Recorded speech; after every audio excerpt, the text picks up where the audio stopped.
Hey friends, welcome to World Cinema in Tamil. நான் உங்கள் தமிழ் நண்பன். இன்னைக்கு நான் உங்களுக்காக இந்த வருஷம் ரிலீஸ் ஆன ஒரு சைனீஸ் கிரைம் த்ரில்லர் மூவி கொண்டு வந்திருக்கேங்க. இந்த படத்துக்கு நிறைய சினிமா கிரிட்டிக்ஸ் ரொம்ப நல்ல ரிவ்யூ கொடுத்ததுனால அப்படி என்னன்னா இந்த படத்தை ஆஹா ஓஹோன்னு பாராட்டுறாங்களேன்னு சொல்லிட்டு நான் இந்த படத்தை பார்த்தேங்க. சும்மா சொல்லக்கூடாது, வேற மாதிரி சம்பவம் பண்ணி வச்சிருக்காங்க. நானும் உடனே என்னோட ஆடியன்ஸ்க்காக இந்த படத்தை பண்ணி ஆகணும்னு சொல்லிட்டு இந்த படத்தை பண்றேன். இந்த படத்தோட பேரு A Place Called Silence. இது 2024 ஆண்டு சைனீஸ் மொழியில ரிலீஸ் ஆன ஒரு செம்மையான கிரைம் த்ரில்லர் மூவி. படத்தோட ஸ்டோரிங் டெல்லிங்கே கொஞ்சம் நான் லினியரா தான் எடுத்துட்டு போயிருப்பாங்க. சோ இந்த வீடியோவோட எந்த பார்ட்டியுமே ஸ்கிப் பண்ணாம பாருங்க. அப்பதான் உங்களுக்கு இந்த படத்தோட முழுசான இம்பாக்ட் கிடைக்கும். சரி, ஓகே ஃப்ரெண்ட்ஸ், வாங்க நம்ம இந்த வீடியோக்குள்ள இப்போ போலாம். படத்தோட ஓபனிங் சீன்ல ஒரு மகளிர் பள்ளியை காட்டுறாங்க. சுனாமில இறந்தவங்களுக்காக ஒரு ஃபண்ட் ரைஸ் பண்றதுக்கு அந்த ஸ்கூல்ல ஏதோ ஒரு ப்ரோக்ராம் நடத்த போறாங்க போல. அதுக்கு அந்த ஸ்கூல் ஸ்டூடெண்ட்ஸ் ரிஹர்சல் பார்த்துட்டு இருக்காங்க. அந்த ரிஹர்சல் ஒரு மெயின் ஆடிட்டோரியம்ல நடந்துட்டு இருக்கும்போது மேல சீலிங்ல இருந்து மழை தண்ணி லீக் ஆயிட்டே இருக்கு. அந்த தண்ணியை அந்த ஸ்கூல்ல வேலை செய்யற ஒரு லேடியும் கிளீன் பண்ணிட்டு இருக்காங்க. அப்ப அந்த ஸ்கூல்ல ஒருத்தர் அந்த லீக்கை பிக்ஸ் பண்றதுக்காக ஒரு ஆளை கூட்டிட்டு வந்து அந்த சீலிங்கை காட்டிட்டு இருக்காரு. அடுத்த சீன்ல ஸ்கூல் முடிஞ்சு அந்த பசங்க எல்லாம் ஸ்கூல் வேன்ல போறதுக்கு கிளம்பிட்டு இருக்கும்போது அங்க வேலை செஞ்சுட்டு இருந்த லீ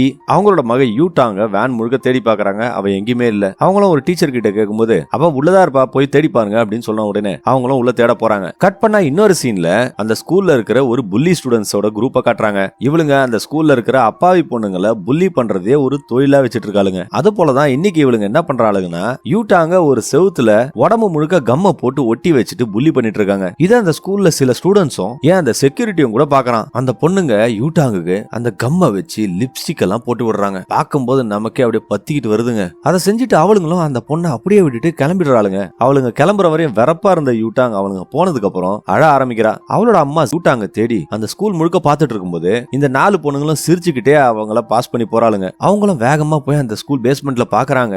யூட்டாங்க செவுத்துல கம்மு போட்டு ஒட்டி வச்சிருக்கிறத பார்த்து அவங்களும் மனசுக்குள்ளேயே அழ ஆரம்பிக்கிறாங்க. அதுக்கப்புறம் அவளை அதுல இருந்து எடுத்துட்டு அவளோட முடியெல்லாம் கட் பண்ணி விடுறாங்க. அப்போ அவங்க கண்டிப்பா இந்த பொண்ணுங்களை பழி வாங்குவாங்க அப்படின்ற மாதிரி நம்ம காட்டுறாங்க. அன்னைக்கு சாயங்காலம் மழை நல்லா பெஞ்சிட்டு இருக்கும்போது அந்த 4 பொண்ணுங்கள்ல 3 பொண்ணுங்க மட்டும் மழைக்கு ஒதுக்கிறதுக்காக ஏதோ ஒரு பில்டிங் குள்ள போறாளுங்க. அங்க அவளுங்க ரெகுலரா ஸ்டே பண்ணுவாளுங்க போல. அந்த நேரத்துல ஜிங்ஷு அப்படின்ற ஒரு பொண்ணு மட்டும் காணாம போயிடுறா. அவளை தேடி இந்த 2 பொண்ணுங்களும் அந்த பில்டிங்க்கு வெளியே போய் பார்க்கும்போது ஏதோ ஒரு மர்மமான உருவம் ரெயின் கோட் போட்டுக்கிட்டு அந்த கொற்ற மழையில அந்த பொண்ணை கொலை பண்ணிருக்கு. இதை பார்த்து இந்த 2 பொண்ணுங்களும் அலறி அடிச்சுக்கிட்டு திசை தெரியாம ஓட ஆரம்பிக்கிறாங்க. அதுல ஒரு பொண்ணு மாடி மேல ஓடுறா. அந்த உருவமும் அந்த பொண்ணையே ஃபாலோ பண்ணி போகுது. மேல போன பொண்ணு என்ன பண்றது தெரியாம பயந்துட்டு இருக்கும்போது அந்த உருவம் அந்த பொண்ணை கொடூரமா தாக்கி அவளை கொல்ல ஆரம்பிக்குது. இன்னொரு பொண்ணு அந்த பில்டிங்கை விட்டு தப்பிச்சு ஓடும்போது அந்த உருவம் மாடியில கொன்ன அந்த பொண்ணை அங்க இருந்து தூக்கி வீசி அடிக்குது. இதை பார்த்துட்டு இவளும் அங்க இருந்த காட்டுக்குள்ள போயிட்டு போலீஸுக்கு போன் பண்ணிட்டு இருக்கும் போது பின்னாடி அந்த உருவம் வந்து இந்த பொண்ணையும் கொல்லுது. அப்படியே கட் பண்ணி சீனை காட்டினா யூட்டாங்கோட அம்மா லீ அதே ரெயின் கோட்டை போட்டுக்கிட்டு அவங்களோட வீட்டுல அவங்க கார்டன்ல எலுமிச்சை மரத்தெல்லாம் கட் பண்ணிட்டு இருக்காங்க. அவங்க வீட்லயே எலுமிச்சை ஊறுகாய் போடுற வேலையை பாக்குறாங்க போல. அதை அவங்க செஞ்சுட்டே இருக்கும்போது யாரோ ஒருத்தங்க தூரத்துல இருந்து லீயும் யூட்டாங்கையும் கேமரால ஜூம் பண்ணி பாத்துட்டு இருக்காங்க. அவங்களும் யாரா இருக்கும்னு பாத்துட்டு இருக்கும்போது அதோட அந்த சீனை கட் பண்றாங்க. அடுத்த நாள் காலையில மறுபடியும் அந்த ஸ்கூலை காட்டும் போது லீ அந்த ஸ்கூலோட பிரின்சிபல் கிட்ட யூட்டாங்க பத்தி பேச ஆரம்பிக்கிறாங்க. அவங்களோட மக பிறப்புல இருந்தே ஊமன்றதுனால ஒரு ஸ்பெஷல் கிளாஸ்ல தான் படிச்சுட்டு இருந்திருக்கா. ஆனா அவன் நல்லா படிக்கணும்ன்றதுக்காக அந்த பிரின்சிபல் தான் அவளை கிளாஸ் மாத்திருக்காரு. அப்போத்துல இருந்தா அந்த பொண்ணுக்கு இந்த புல்லிங்களால பிரச்சனை வந்திருக்கு போல. இதுக்காக லீயும் அந்த பிரின்சிபல் கிட்ட மறுபடியும் அவளை அந்த ஸ்பெஷல் கிளாஸ்லயே போடும்படி கேக்குறாங்க. அந்த பிரின்சிபலும் லீ கிட்ட நான் இதை உடனே செஞ்சேன்னா உனக்கு எனக்கும் ஏதோ தொடர்பு இருக்குன்னு கூட இந்த ஸ்கூல்ல கிளப்பி விடுவாங்க. சரி, இருந்தாலும் நீ கேக்குறன்றதுக்காக நான் இதை செய்யறேன் அப்படின்னு சொல்றாரு. இப்ப அந்த 3 பொண்ணுங்களும் வீட்டுக்கு வந்து சேராதனால அவங்களோட பேரண்ட்ஸ் ஸ்கூல்ல கம்ப்ளைண்ட் பண்ணிருக்காங்க போல. இப்போ இதை பத்தி இன்வெஸ்டிகேட் பண்றதுக்காக இன்ஸ்பெக்டர் டாயின் ஒருத்தரும் அவரோட 2 கொலீக்ஸும் அந்த பில்டிங் குள்ள வந்து தேடுறாங்க. ஆனா அவங்களுக்கு அந்த பொண்ணுங்க எங்கேயுமே கிடைக்கல. இருந்தாலும் அந்த பொண்ணுங்க வச்சு விளையாடிட்டு இருந்த ஒரு நெக்லஸ் மட்டும் அவங்களுக்கு தடயமா கிடைக்குது. அடுத்த சீன்ல இன்ஸ்பெக்டர் டாய் அந்த ஸ்கூலுக்கு வந்து யூட்டாங் கிட்ட அந்த பொண்ணுங்களோட போட்டோஸ் எல்லாம் காமிச்சு இந்த பொண்ணுங்க கடைசியா உங்ககிட்ட தான் விளையாடிட்டு இருந்தாங்க, அவங்கள பத்தி ஏதாவது தெரியுமான்னு சொல்லி அந்த போலீஸ்காரரும் அவகிட்ட கேக்குறான். உனக்கு ஏதாவது தெரிஞ்சதுன்னா எழுதி காட்டுன்னு சொல்லி ஒரு நோட்டும் பேனாவும் கொடுக்குறான். அதே நேரத்துல அங்க கிடைச்ச செயினையும் அவகிட்ட காட்டுறான். இது உன்னோடது தானே, எப்படி அந்த செயின் அந்த பில்டிங்க்கு போச்சுன்னு கேட்டுட்டு இருக்கான். அந்த நேரத்துல யூட்டாங்கோட அம்மா லீயும் அங்க வரும்போது அந்த போலீஸ்காரர் அவங்க கிட்ட கடைசியா அவங்க பொண்ணு கூட விளையாடிட்டு போன அப்புறம் தான் அந்த 3 பொண்ணுங்களும் காணாம போயிருக்காங்க அப்படின்னு சொல்லிட்டு இருக்காரு. அதுக்கு லீ அந்த போலீஸ்காரர் கிட்ட ஆமா வெள்ளிக்கிழமை அவளுக்கு உடம்பு சரியில்லை, அவ என் கூட தான் இருந்தா அப்படின்னு சொல்லிட்டு இருக்காங்க. இதை நோட் பண்ண அந்த இன்ஸ்பெக்டர் டாயும் கொஞ்ச நேரம் இருங்க, நாங்க எந்த நாளுன்னே சொல்லல, ஆனா கரெக்டா நீ எப்படி வெள்ளிக்கிழமைன்னு சொல்ற அப்படின்னு கேக்குறாரு. அப்பா அவங்க குதர்க்கமா பதில் சொல்லிட்டே இருக்கும்போது உன் பொண்ணை தானே நாங்க பதில் கேட்டுட்டு இருக்கோம், நீ ஏன் பதில் சொல்லிட்டு இருக்க அப்படின்னு சொல்லி கத்துறாரு. அவங்களும் யூடாங் கிட்ட உனக்கு தெரிஞ்சதெல்லாம் இந்த நோட்ல எழுதுன்னு சொல்றாங்க. ஆனா அந்த பொண்ணு ரொம்ப பதட்டமா இருக்கிறதுனால எதுவுமே எழுத மாட்டா. இத பார்த்த இன்ஸ்பெக்டர் டாயன் செம்ம கடுப்பா வராரு. அந்த நேரத்துல அதே ரூம்ல யூடாங்க பார்த்து அந்த புள்ளி பொண்ணு சிரிச்சிட்டு இருக்கும்போது அதை இன்ஸ்பெக்டர் டாய் நோட் பண்றாரு. அதுக்கப்புறம் இன்னொரு போலீஸ்காரரு அந்த புள்ளி கிட்ட அந்த 3 பொண்ணுங்க கூட நீ இருந்தல, ஆனா அவங்க காணாம போனப்போ நீ எங்க போயிருந்த அப்படின்னு கேக்குறான். அதுக்கு அவ ஒரு சின்ன பிளாஷ்பேக் சொல்றா. அவங்க ஸ்கூல்ல ஒரு பேப்பர் போட் விடுற ஒரு செலிப்ரேஷன் நடந்துட்டு இருக்கு போல. அதுல எல்லாரும் அதை பண்ணிட்டு இருக்கும்போது பேப்பர் போட் ஒண்ணு நெருப்புல கொளுத்துறாளுங்க. அந்த நேரத்துல இவ தவறியா அந்த குளத்துல விழுந்துட்டதுனால அவளுக்கு ஜுரம் வந்துட்டதாகவும், இதனாலதான் நான் அந்த 3 பொண்ணுங்கிட்டயும் அன்னைக்கு நைட் என்னால வர முடியாது, நீங்க மட்டும் போங்கன்னு சொல்லிட்டு அடுத்த நாள் காலையில நான் ஹாஸ்பிட்டலுக்கு போனேன் அப்படின்னு சொல்றா. அந்த ஆள ஹாஸ்பிட்டலுக்கு போனதுக்கு ப்ரூஃப் கேட்ட உடனே அவளும் ஹாஸ்பிட்டலோட ரெசிப்ட காட்டுறா. இப்ப நமக்கு யூடாங்கோட அம்மா லீ தான் இந்த கொலையெல்லாம் பண்ண மாதிரி ஒரு சஸ்பெக்ஷனை கிரியேட் பண்றாங்க. அந்த பிரின்சிபல் சொன்ன மாதிரியே யூடாங்க அந்த ஸ்பெஷல் கிளாஸுக்கு மாத்திடுறாரு. அந்த கிளாஸ்ல எல்லாரும் டிராயிங் பண்ணிட்டு இருக்கும்போது யூடாங் மட்டும் அவளோட பேப்பர்ல ஏதோ அமானுஷமான விஷயத்த வரைஞ்சிட்டு இருக்கா. அதை செஞ்சுக்கிட்டே இருக்கும்போது அந்த கிளாஸோட விண்டோல ஒரு புறா வந்து இடிச்சு அந்த கிளாஸுக்கு முன்னாடியே இறந்து போகுது. அவ தான் வரைஞ்ச அந்த டிராயிங்க கத்திரிக்கோலால வெட்டிட்டு அந்த சிசரா அவளோட டேபிளுக்கு அடியிலேயே ஒரு டேப் போட்டு ஒட்டி வச்சிருக்கா மாதிரி காட்டுறாங்க. அடுத்த சீன்ல அந்த காணாம போன பொண்ணுங்கள்ல ஒரு பொண்ணோட அம்மா அவங்க பொண்ணை பத்தின நோட்டீஸ அந்த ஸ்கூல்ல இருந்து வரவங்க கிட்ட எல்லாம் கொடுத்துட்டு இருக்காங்க. அந்த நேரத்துல அங்க வர யூடாங்கோட அம்மா லீ கிட்ட அந்த லேடி நீங்க என் பொண்ணை பாத்தீங்களா அப்படின்னு கேக்குறாங்க. அவங்களும் இல்லன்னு சொல்றாங்க. சரி, அக்கம் பக்கத்துல என்னோட பொண்ணை நீங்க எங்கன்னா பாத்தீங்கன்னா உடனே எனக்கு இன்ஃபார்ம் பண்ணுங்க அப்படின்னு சொல்றாங்க. அடுத்த சீன்ல யூடாங்கும் லீயும் ஒரு கடைக்கு போய் ரைஸ் வாங்கலான்னு போகும்போது லீக்கு அவங்களோட ஹஸ்பண்ட் போன் பண்ணி பேசிட்டு இருக்காரு. அப்ப அந்த கடையோட கடைக்காரரு அந்த பொண்ணு யூடாங் கிட்ட ஒரு ரைஸ் பேக்கெட் கொடுக்கும்போது நீ மழையில ரொம்ப நனைஞ்சிருப்பேன்னு சொல்லிட்டு அவளை தொடச்சு விடுறாரு. இதை லீ பார்த்துட்டு அவரை விலக்கி விட்டுறாங்க. இதுல இருந்து நமக்கு என்ன காட்டுறாங்கன்னா லீ அவங்களோட மக யூடாங்க ஆம்பளைங்க கிட்ட இருந்து ரொம்ப பாதுகாப்பா பாத்துக்கிறாங்க. அவங்க 2 பேரும் அவங்களோட அபார்ட்மெண்ட்டுக்கு வரும்போது அவங்களோட அபார்ட்மெண்ட்டுக்கு வேற யாரோ ஒருத்தங்க குடி வராங்க போல. அவங்க யாருன்னு சொல்லிட்டு லீயும் அந்த அபார்ட்மெண்ட் ஓனர் கிட்ட கேட்டுட்டு இருக்கும்போது யாருன்னு பார்த்தா நம்ம படத்தோட ஆரம்பத்துல அந்த பில்டிங்ல இருக்க லீக்க பிக்ஸ் பண்றதுக்காக ஒருத்தர் வந்தார்ல, அவரு தான் அந்த வீட்டுக்கு குடி வராரு. அவரோட பேரு லின். அவர் அந்த ஸ்கூல்ல தான் வேலை செய்யறாரு போல.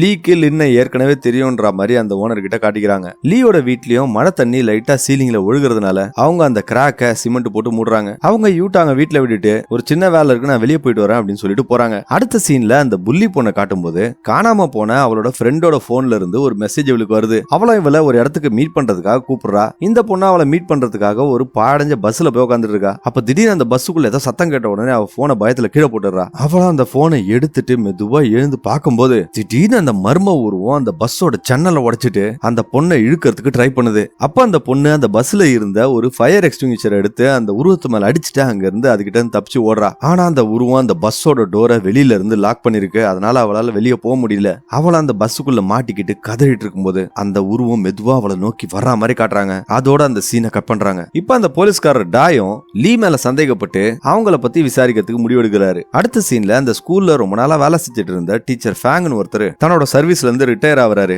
அவருக்கு எல்லாருமே சென்ட் ஆஃப் பண்றாங்க.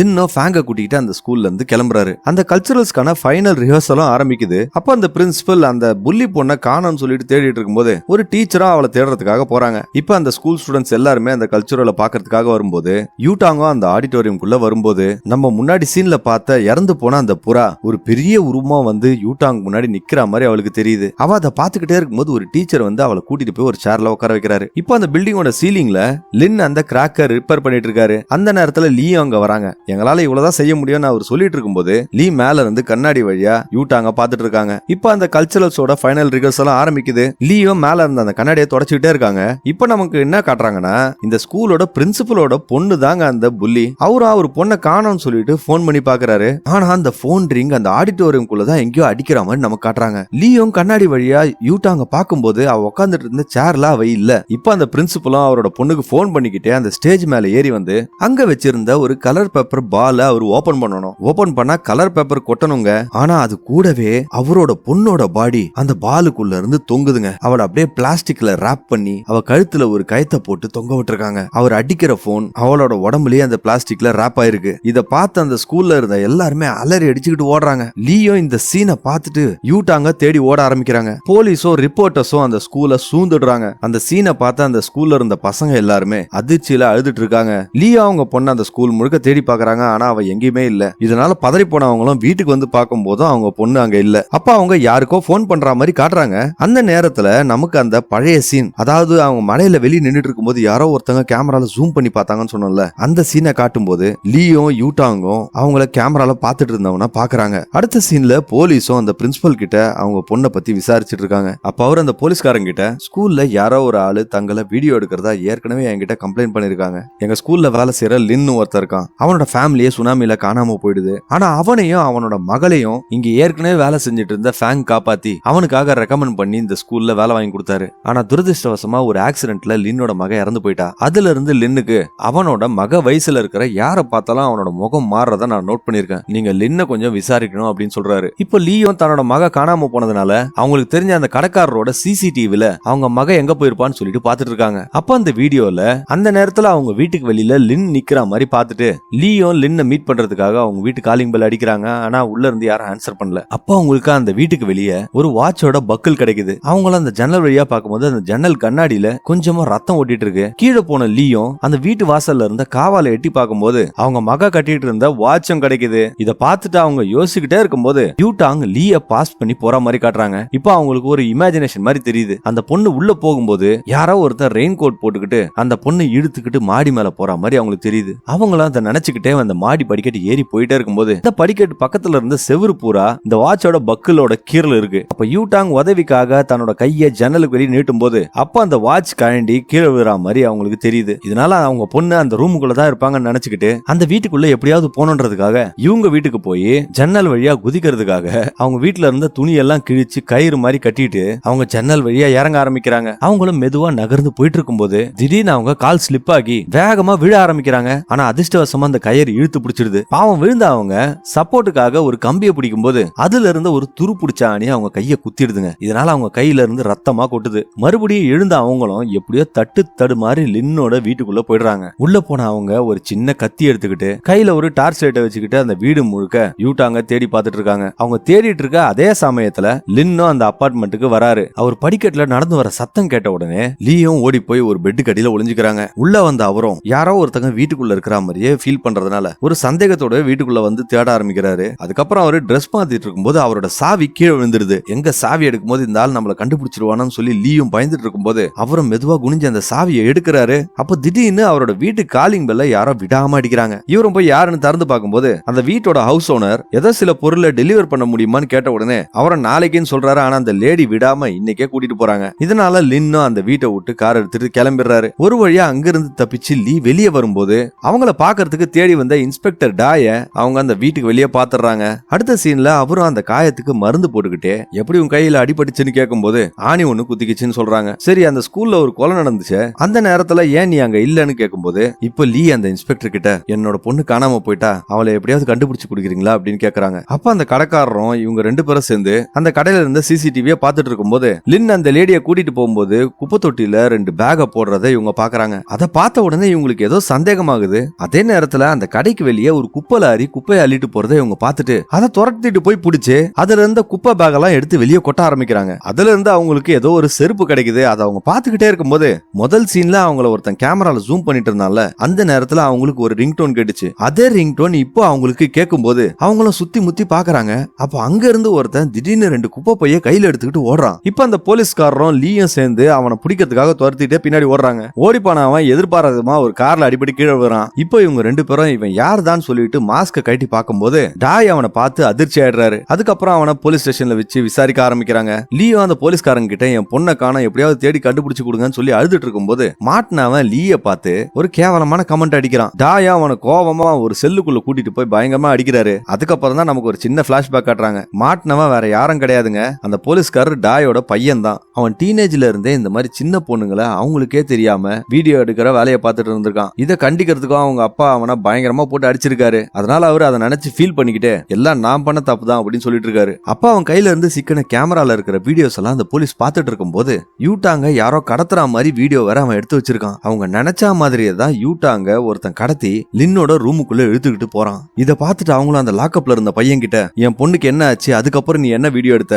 ஏன் நீ போலீஸை கால் பண்ணல, நீ பண்ணிருந்தா என் பொண்ணை காப்பாத்திருக்கலாமே அப்படின்னு சொல்லிட்டு அழுதுட்டு இருக்கும்போது அவன் அந்த லாக்அப்ல இருந்து எழுந்து வந்து கிட்ட வந்து இவங்களை பார்த்து நான் அந்த பொண்ணை காப்பாத்துறதுக்காக தான் பண்ண அப்படின்னு சொல்றான். டாயா இவன் என்ன சொல்றான்றது புரியாம அப்படியே அடுத்த சீனை காட்டுறாங்க.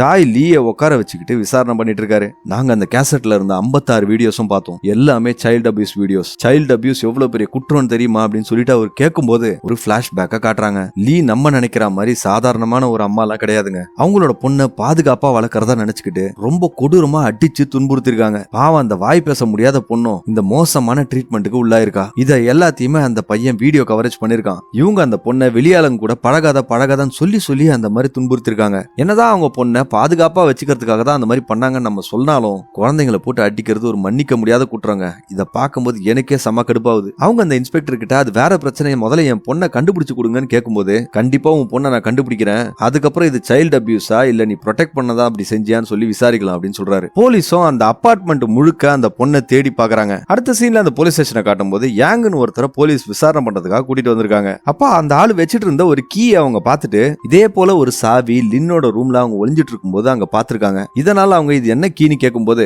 இதுவா நம்ம ஸ்கூலோட ரெக்ரியேஷன் ஹாலோட கீ தான் இது அப்படின்னு சொல்றாரு. இது நம்ம ஸ்கூல்ல வேலை செய்யற நிறைய பேர் கிட்ட இருக்கும், ஆனா அந்த ரெக்ரியேஷன் ஹால ரெனோவேட் பண்ணாம அது அப்படியே மூடியே கிடக்கு அப்படின்னு சொல்றாரு. கொஞ்ச நேரம் கழிச்சு போலீஸ்காரங்க வந்து யாங்க வெளியே கூட்டிட்டு போன உடனே லீ அவரோட சாவியும் எடுத்துக்கிட்டு அந்த போலீஸ்காரங்களை ஏமாத்திட்டு அவர் கார் எடுத்துட்டு அங்க இருந்து போறாங்க. அவங்க அந்த ரெக்ரியேஷன் ஹால தேடிட்டு போயிட்டு இருக்கும் போது அதே சமயம் நமக்கு லின் தன்னோட ஹவுஸ் ஓனரை அந்த வேன்ல கூட்டிட்டு போறத காட்டுறாங்க. அப்ப அந்த பொம்பளை அந்த வேன்ல இது ஃபேங்கோட புக்கு தானே, அவர் நிறைய பேரை காப்பாத்திருக்காரு அப்படின்னு சொல்லிட்டு ஒரு புக்கை எடுத்து படிக்கிறாங்க. கடுப்பான லின்னும் அந்த புக்கை அவங்க கையில இருந்து புடுங்கி கீழே வச்சிடறாரு. அப்ப அந்த லேடி லின் கிட்ட ஃபேங் ரொம்ப நல்லவர், அவர் நிறைய பேரோட வாழ்க்கையில மாற்றத்தை ஏற்படுத்தியிருக்காரு, நீ என்ன ஃபேங்க பத்தி நினைக்கிற அப்படின்னு கேட்கும்போது சில மனுஷங்களோட மனசுக்குள்ள கல்லு மாதிரி சில ரகசியங்கள் ஒளிஞ்சிட்டு இருக்கும், ஆனா உண்மைன்ற சுத்தியால அடிக்கும் போது எந்த ஒரு கல்லா இருந்தாலும் உடையும் அப்படின்னு சொல்றாரு. அடுத்த சீன்ல இன்ஸ்பெக்டர் டாய் லீயோட வீட்டுக்குள்ள தேடிட்டு இருக்கும் போது அவங்களோட டைரி அவருக்கு கிடைக்குது. அதுல இருந்து பார்த்துட்டு அவர் ஒரு நம்பருக்கு கால் பண்ற மாதிரி காட்டுறாங்க. உடனே லீக்கு ஒரு கால் வர மாதிரி காட்டுறாங்க. லீ அதை எடுத்து ஆன்சர் பண்ணும்போது யூட்டாங்கன்னு அவங்க பொண்ணு பேரை சொல்லி நீ தான் கால் பண்ணியா அப்படின்னு கேக்குறாங்க. உடனே அந்த கால் கட் ஆயிடுது.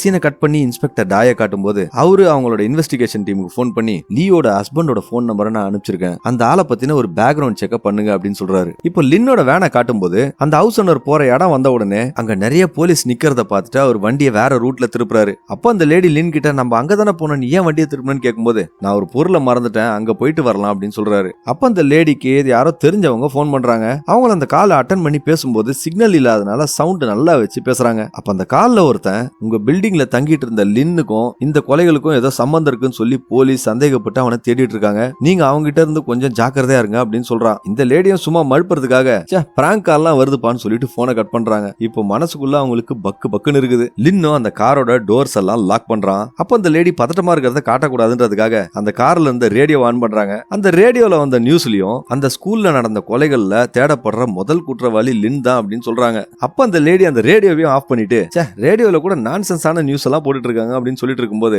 லின் அந்த லேடியை பார்த்து நான் சொன்ன உண்மை அப்படிங்கிற சுத்தியை நீ பாத்திருக்கியான்னு அவன் சொல்றான். அதே நேரத்துல அவன் காருக்குள்ள அந்த சுத்தி இருக்கிறத காட்டுறாங்க. லீயும் அந்த சேரிட்டி ஃபவுண்டேஷனோட ரெக்ரியேஷன் ஹால் கிட்ட போகும்போது நல்லா மழை பெஞ்சிட்டு இருக்குங்க. அப்போ அந்த இடத்துல ஒரு நாய் ஏதோ ஒண்ணு தின்னுட்டு இருக்கு. இவங்களும் வந்து அந்த நாயை விரட்டி விட்டு பாக்குறாங்க. ஒரு மனிதனோட கை அந்த மண்ணுக்குள்ள இருக்கு. பதறி போன லீயும் அங்க இருந்த குப்பையெல்லாம் விளக்கிட்டு பார்க்கும்போது படத்தோட ஆரம்பத்துல கொலை செய்யப்பட்ட அந்த 3 பொண்ணுங்களோட தலை மட்டும் அங்க யாரோ புதைச்சு வச்சிருக்காங்க. ஆனா அதுல அவங்களோட மகை யூட்டாங் இல்ல. லின்னும் அந்த லேடியை கட்டி போட்டு தன்னோட வேன்ல அந்த சேரிட்டி ஃபவுண்டேஷன் கூட்டிட்டு வராரு. அவர் அங்க வந்ததுக்கு அப்புறம் அவருக்கு ஒரு பிளாஷ்பேக் காட்டுறாங்க. இந்த பிளாஷ்பேக் தாங்க ரொம்ப முக்கியமானது, நல்லா கவனிங்க. லின்னுக்கு ஹியூஜின் ஒரு பொண்ணு இருந்தா அவ இறந்து போயிட்டான்னு முன்னாடி சொன்னால அந்த பொண்ணை காட்டுறாங்க. அவளும் அதே ஸ்கூல்ல தான் படிச்சிருக்கா. அவளுக்கு சூட்டாங் ஒரு பெஸ்ட் ஃப்ரெண்டா இருந்திருக்கா. அன்னைக்கு ஹியூஜினுக்கு பிறந்த நாள். அவங்க அப்பா அவளுக்கு போன் பண்ணி அவளோட பிறந்த நாளைக்கு கிஃப்டா போட்டிங் கூட்டிட்டு போறேன்னு சொல்லிட்டு இருக்கும்போது ஹியூஜின் வளர்த்துட்டு இருந்த வெள்ள புறாக்கு அடிபட்டுடுச்சு, நான் அதுக்கு மருந்து போட்டுட்டேன்பா அப்படின்னு சொல்லிட்டு இருக்கா. அந்த பொண்ணு பாக்குறதுக்கு ரொம்ப அப்பாவியா தெரியுறாங்க.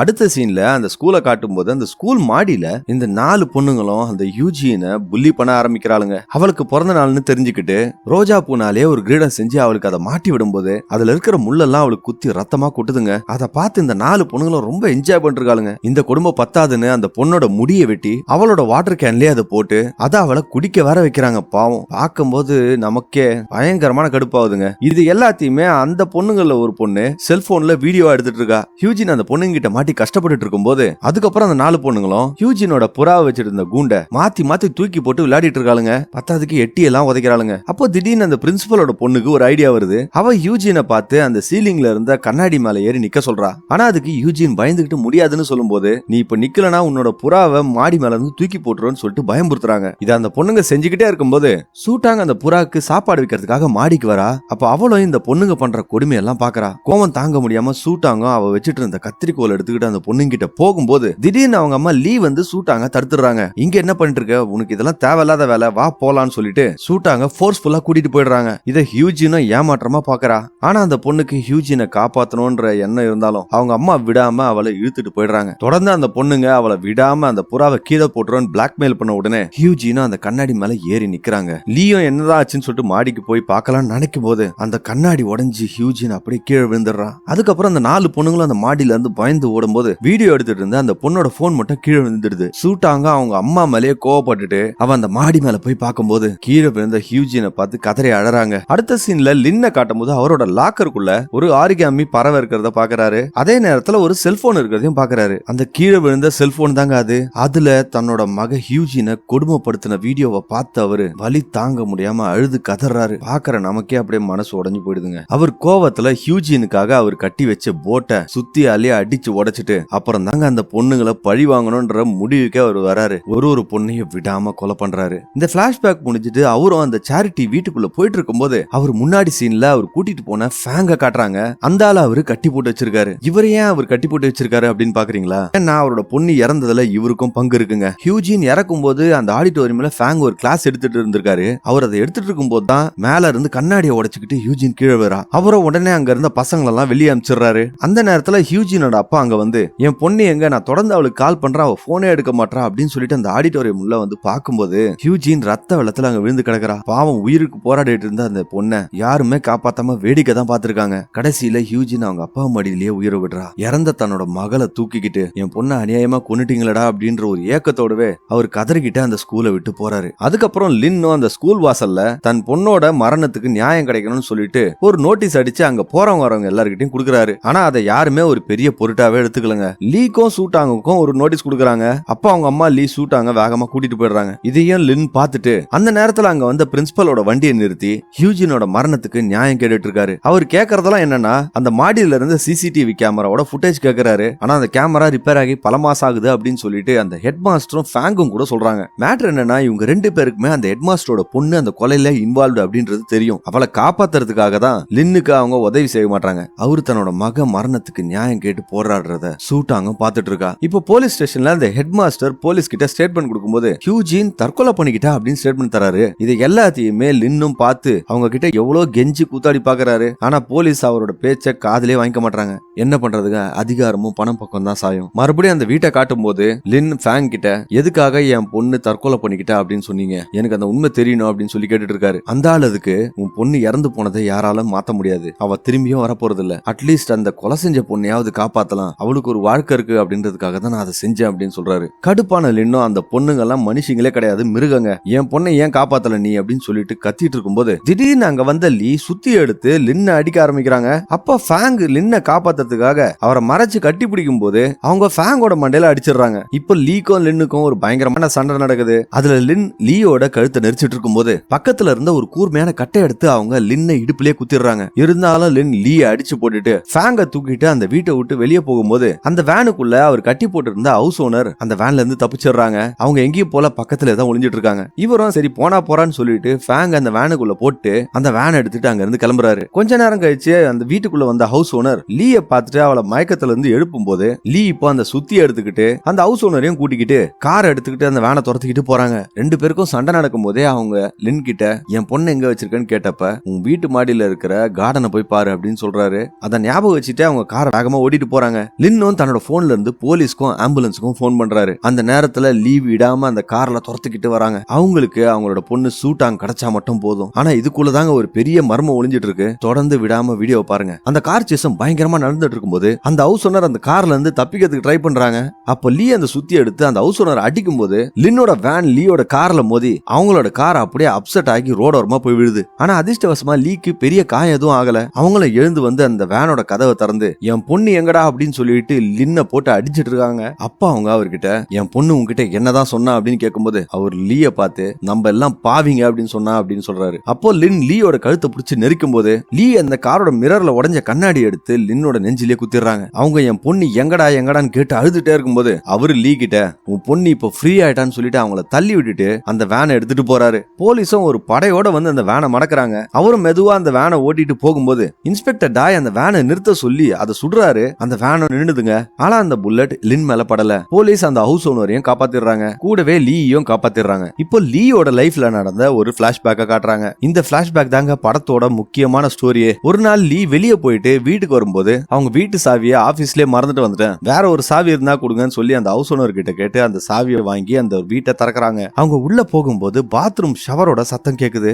பாத்ரூமை திறந்து எதையோ பார்த்து ஷாக் ஆகி அவங்க நிக்கும் போது அந்த வீட்டுக்குள்ள லீயோட கணவர் வந்துடுறாரு. இவரு லீயோட 2வது கணவருங்க, அதாவது சூட்டாங்குக்கு ஸ்டெப் டாட். அவரு லீயோட ட்ரெஸ்ஸை பார்த்துட்டு அவங்க மேல சந்தேகப்பட்டு அவங்கள போட்டு அடிக்க ஆரம்பிக்கிறாரு. அவங்களும் என்ன பண்றது தெரியாம போன் எடுத்து யாருக்கோ கால் பண்ணிக்கிட்டு அந்த ஆளுக்கு ஒரு கப்ல டீ ஊத்திட்டு இருக்காங்க. ஆனா அந்த வீட்டுக்குள்ள ஏதோ நடந்திருக்குங்க. ஆனா அவங்க போன் பண்ண நம்பர் என்கேஜ்டா இருக்கு. அப்ப மறுபடியும் அவங்களோட கணவர் ஒரு பாட்டில் எடுத்து அவங்க மண்டையிலே உடைக்கிறாரு. அவர் அந்த போனை வாங்கி பார்க்கும்போது அவங்களோட அம்மாவுக்கு போன் பண்ணிருக்காங்க. ஓ, இங்க நடந்த விஷயத்த உங்க அம்மா கிட்ட சொல்ல போறியா, இப்போ ஊருக்கே இந்த விஷயம் தெரியணும் அப்படின்னு அவர் சொல்லிட்டு இருக்கும்போது அவங்க தற்காப்புக்காக அங்க இருந்த ஒரு கத்திரிக்கோல் எடுத்துக்கிட்டு அவரை மிரட்டுறாங்க. அவரும் அந்த கத்திரிக்கோலை அவங்க கையில இருந்து புடிங்கிட்டு உன்னோட கோலத்தை இந்த ஊரே இப்ப பாக்கணும் அப்படின்னு சொல்லிட்டு அவங்கள ஜன்னல் வழியா காமிச்சுக்கிட்டு காரோட சாவி எடுத்து அந்த ஜன்னல் வழியா வெளியே வீசிடுறாரு. அதுக்கப்புறம் அவரு அவங்கள வீட்டை விட்டு வெளியே தள்ளி அவங்களோட கைய அந்த வீட்டு கதவுலயே வச்சு இடிச்சு நசுக்குறாங்க. என்னமோ அந்த வீட்டுல நடந்திருக்கு. அவங்க அந்த வீட்டை விட்டு போக மாட்டேன்னு அவங்க அடம் பிடிச்சிட்டு இருக்காங்க. இந்த ஆளும் விடாம அவங்க கைய போட்டு அந்த கதவுல நசுக்குறான். இந்த சத்தம் கேட்ட அந்த ஹவுஸ் ஓனர் அவங்க கதவோட ஓட்ட வழியா எல்லாத்தையும் பார்த்துட்டு இருக்காங்க.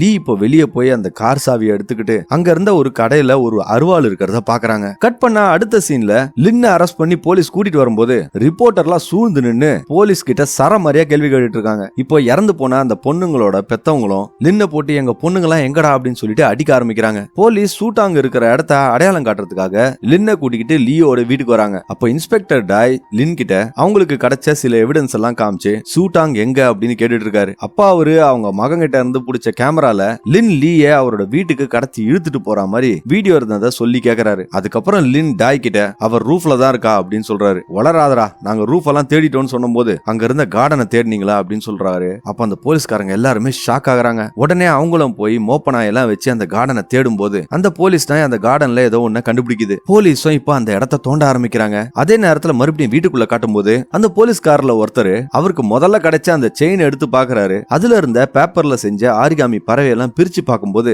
சூட்டாங் ஒரு பெயிண்டிங் முதல்ல வரைஞ்சால அத 4ஆ கட் பண்ணி தான் அந்த பறவைகளை செஞ்சிருக்கா. அது எல்லாத்தையுமே சேர்த்து வச்சு ஒரு பெயிண்டிங் வர்றத அவரு பாக்குறாரு. அதுல ஏதோ ஒரு உருவம் ஒரு எலுமிச்சை மரத்துக்கு கீழே படுத்துட்டு இருக்க மாதிரி இருக்கு. இப்பதான் இன்ஸ்பெக்டர் டாய்க்கு லீயோட ஹஸ்பண்ட் மேல சந்தேகம் வருது. அவர் ஏற்கனவே இன்வெஸ்டிகேஷன் பண்ணி பார்த்தப்ப லீயோட ஹஸ்பண்ட அவங்களால கண்டுபிடிக்க முடியல. அந்த வீட்ல இருந்து அவங்க ஹஸ்பண்டோட ஷூ எடுத்து அவர் பாட்டம்ல பார்க்கும் போதும் அதுல கொஞ்சம் கூட டஸ்ட் இல்லாம புது ஷூவா இருக்கு. கிடைச்ச எல்லா தடயத்தையும் ஒண்ணு ஒண்ணா அவர் சேர்த்து பார்த்து யோசிக்கிறாரு. அதே நேரத்துல போலீஸ்காரங்க லீ கிட்ட உங்க ஹஸ்பண்ட் பார்டரை கிராஸ் பண்ணி 5 வருஷம் ஆகுது, அவர் இந்த நாட்டை விட்டு போனதா எந்த ஒரு ரெக்கார்ட்ஸும் இல்ல, உண்மையை சொல்லுங்க, உங்க ஹஸ்பண்ட் எங்க இருக்காங்க அப்படின்னு கேக்குறாங்க. அப்போ ஒரு பிளாஷ்பேக் காட்டுறாங்க. லீ அன்னைக்கு அடி வாங்கி வெளியே போகும்போது ஒரு அருவாளை பார்த்தாங்கன்னு சொன்னல, அந்த அருவாளை கையில வச்சிட்டு இருக்க மாதிரி காட்டுறாங்க. அவங்க ஹஸ்பண்ட் ரத்த வெள்ளத்துல சாகுறாரு. சோ லீ தான் அவங்க ஹஸ்பண்ட கொன்னு அவரோட பாடிய மாடி மேல இழுத்துட்டு போய் அங்க இருந்த கார்டன்ல புதைச்சா மாதிரி காட்டுறாங்க. அதே நேரத்துல போலீஸும் அந்த கார்டனை தோண்டி பார்க்கும்போது அதுக்குள்ள ஒரு எலும்புக்கூடு கிடைக்குதுங்க. அதை பார்த்த உடனே போலீஸ் இது ஒரு ஆம்பளையோட எலும்புக்கூடுன்னு தெரிஞ்சுக்கிறாங்க.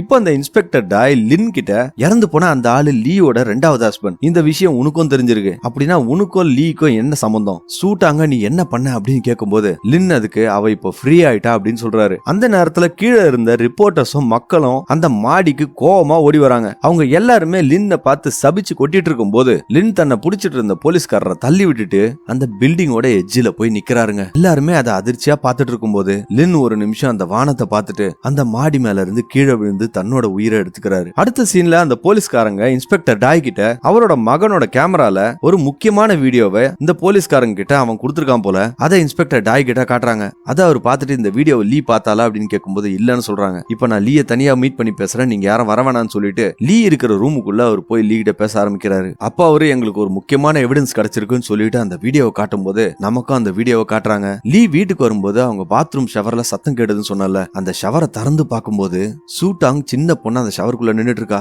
அவளோட ஸ்கர்ட்ல ரத்த கரையா இருக்கு. இத பார்த்து லீ அப்படியே ஷாக் ஆயிடுறாங்க. இப்பதான் லீ ஒரு விஷயம் புரிஞ்சுக்கிறாங்க. அவங்களோட கணவர் அந்த சின்ன பொண்ணு கிட்ட தப்பா நடந்திருக்காரு, இதனாலதான் அந்த பொண்ணுக்கு ரத்த காயம் இருக்கு. இத பார்த்துதான் அவங்க ஷாக் ஆகி அந்த வீட்டுக்குள்ள இருக்கும்போது அந்த ஆளி இவங்களை போட்டு அடிக்க ஆரம்பிச்சிருக்கான். வெளியே சண்டை நடந்துட்டு இருக்கும்போது அந்த சின்ன பொண்ணு சூட்டாங் உடைஞ்சிருந்த ஒரு கண்ணாடி தூளை கையில எடுத்துக்கிறா. அந்த ஆள் மறுபடியும் அந்த சின்ன பொண்ணு கிட்ட போகும்போது அவ அந்த ஆள் கழுத்திலே அந்த அந்த கண்ணாடியை வச்சு குத்திடுறா. இதனாலதான் அந்த ஆள் ரத்த வெள்ளத்துல இறந்து போயிருக்கான். சோ இந்த விஷயத்தை மறைக்கிறதுக்காக தான் லீ அந்த ஆளோட பாடியை இழுத்துட்டு போய் மேல இருந்து அந்த கார்டன்ல புதைச்சு வச்சிட்டு இருக்காங்க. இது எல்லாத்தையுமே இன்ஸ்பெக்டர் டாயோட பையன் தூரத்துல இருந்து வீடியோ ரெக்கார்ட் பண்ணிருக்கான். அவங்க தன்னோட குழந்தைய காப்பாத்துறதுக்கு தான் இந்த மாதிரி பண்ணிருக்காங்க. இப்போ இந்த வீடியோவை பார்த்த லீயும் என் பொண்ணுக்கும் இதுக்கும் எந்த சம்பந்தமும் இல்ல, என் ஹஸ்பண்ட கொன்னது நான் தான், எனக்கு தண்டனை கொடுங்கன்னு சொல்லி கேட்டு கெஞ்சிட்டு இருக்காங்க. ஆனா இன்ஸ்பெக்டர் டாயோட மனசு அதுக்கு இடம் கொடுக்க மாட்டேங்குது. ஒரு குழந்தைய பெத்த தாயோட கதறல பாக்குற அவரும் மனச கல்லாக்கிட்டு அந்த கேமராவை போட்டு உடைச்சிடுறாரு. உள்ள சத்தம் கேட்டு அந்த 2 போலீஸ்காரங்களும் வந்து அதுல ஒருத்தர் அங்க இருந்த சிசிடிவி கேமராவை உடைச்சிடுறாரு. இந்த சீனை பார்க்கும்போது கண்ணெல்லாம் கலங்கிடுங்க. இப்போ அவங்களோட மகை எங்கதான் இருக்கான்னு சொல்லிட்டு லீ யோசிச்சுட்டு இருக்கும்போது எங்கேயோ ஒரு இடத்துல ஒரு வேனை காட்டுறாங்க. அந்த வேன் மேல இருந்த ஒரு பெட்டியில தாங்க சூட்டாங்க இருக்கா. கூடவே ஹியூஜின் வளர்த்துட்டு இருந்த புறாவும் இருக்கு. இப்பதாங்க எல்லா மிஸ்டரியுமே ஒண்ணு ஒண்ணா அவுக்க போறாங்க. லின் தான் அவங்க வீட்டுல இருந்து அந்த பாக்ஸ்குள்ள சூட்டாங்க போட்டு அந்த வேன்ல ஏத்தி விட்டுருக்காரு. அதனாலதான் அவரு அடிக்கடி அவ ஃப்ரீ ஆயிட்டான்னு சொல்லிருக்காரு. இப்பதாங்க பிளாஷ்பேக் காட்ட ஆரம்பிக்கிறாங்க. அந்த ரிஹர்சல் நாள் அன்னைக்கு சூட்டாங் ஏதோ அவங்க அம்மா கிட்ட சொல்றதுக்கு ட்ரை பண்ணிருக்கா. அப்ப வேலை அதிகமா இருந்ததுனால அவங்க அம்மாவும் பிஸியா இருக்காங்க. லின்னோட லாக்கர்ல அந்த பொண்ணோட போன் கிடைச்சதுன்னு சொன்னல, அந்த போனை வேற யாரும் வைக்கலீங்க, சூட்டாங்க தாங்க அந்த லாக்கர்ல வச்சு கூடவே ஒரு ஆர்காமி பறவையும் வச்சிருக்கா. அத அவர் பார்த்து அழுதுட்டு இருக்கும்போது சூட்டாங்க அந்த இடத்துல தான் இருக்கா. அப்பதான் அந்த பொண்ணு இந்த 4 பொண்ணுங்களையும் காலி பண்றதுக்காக முடிவெடுக்கிறா. அவர் அந்த பொண்ணுங்களை கொல்லும் போதெல்லாம் சூட்டாங்க கூட இருந்திருக்கா. இவங்க 2 பேரும் சேர்ந்து தாங்க அந்த பொண்ணுங்களே கொன்னுருக்காங்க. சூட்டாங்குக்கு இன்ஸ்பெக்டர் டாயோட பையன் வீடியோ எடுக்கிறத எல்லாம் தெரிஞ்சிருக்கு. அந்த வீடியோல மாட்டணும்ன்றதுக்காகவே அவளை லின்னு கடத்துற மாதிரியே ஒரு டிராமா பண்ணிருக்காங்க. அவளோட க்ளோஸ் ஃப்ரெண்ட் அவளால காப்பாற்ற முடியலனாலும் அவன் மரணத்துக்கு நியாயம் கிடைக்கணும்ன்றதுக்காக தான் இதெல்லாம் செஞ்சிருக்கா. அப்பா அவ வச்சிட்டு இருந்த அந்த புறாவை ஃப்ரீயா பறக்க விடுறா. அதுவும் ரொம்ப சந்தோஷமா பறந்து போகுது. இப்ப கிளைமேக்ஸ் சீன்ல லின் ஒரு போட்ல உட்காந்துட்டு இருக்கும்போது கூடவே அவரோட மக ஹியூஜினும் உட்காந்துட்டு இருக்க மாதிரி காட்டுறாங்க. அவங்க ஆசைப்பட்ட மாதிரியே ஒரு போட்ல அந்த ஐலாண்டுக்கு போறாங்க. அப்படியே கேமராவை ஜூம் அவுட் பண்ணிக்கிட்டே படத்தையும் முடிக்கிறாங்க. ஓகே ஃப்ரெண்ட்ஸ், படம் முடிஞ்சு போச்சு. இந்த படத்தை முழுசா பார்க்கும்போது அப்படியே மனசு ஹெவி ஆயிடுதுங்க. மிஸ் பண்ணாம இந்த படத்தை முழுசா பாருங்க. படத்தோட லிங்க் டிஸ்கிரிப்ஷன்ல கொடுத்திருக்கேன். அதே போல என்னோட வாய்ஸ் ஓவர் எப்படி இருந்துச்சுன்றத கமெண்ட் செக்ஷன்ல மறக்காம சொல்லுங்க. இத மாதிரியான வித்தியாசமான படங்களை பார்க்கணும்னா என்னோட சேனலை சப்ஸ்கிரைப் பண்ணி வச்சுக்கோங்க. மீண்டும் இதே போல ஒரு டிஃபரெண்டான மூவியோட உங்க கூடிய விரைவில் சந்திக்கிறேன். அதுவரை உங்களிடமிருந்து விடைபெறுவது உங்களுக்காக மட்டும் வித்தியாசமான படங்களை கொண்டு வர நான் உங்கள் தமிழ் நண்பன். வீடியோ பார்த்ததற்கு நன்றி.